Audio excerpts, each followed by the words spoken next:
is Apple's an incredibly collaborative company. And so, you know how many committees we have at Apple? No. 0. We have no committees. No committees. We are organized like a startup. One person's in charge of iPhone OS software. One person's in charge of Mac hardware. One person's in charge of iPhone hardware engineering. Another person's in charge of worldwide marketing. Another person's in charge of operations. We're organized like a startup. We're the biggest startup on the planet. And we all meet for 3 hours once a week, and we talk about everything we're doing, the whole business. And there's tremendous teamwork at the top of the company, which filters down to tremendous teamwork throughout the company. And teamwork is dependent on trusting the other folks to come through with their part without watching them all the time, but trusting that they're going to come through with their parts.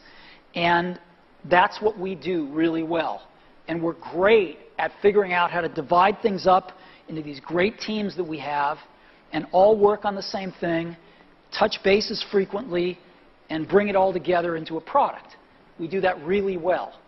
And so what I do all day is meet with teams of people and work on ideas and solve problems to make new products, to make new marketing programs, whatever it is. And are people willing to tell you you're wrong? Yeah. I mean, other than snarky journalists. I mean, people that work for you. Oh, yeah. No, we have wonderful arguments.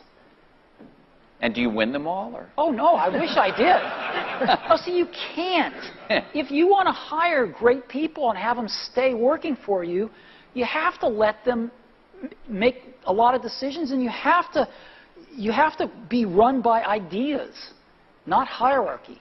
The best ideas have to win. So, otherwise, good people don't stay. But you must be more than a facilitator who runs meetings. You obviously contribute your own ideas. I contribute ideas, sure. Well, why would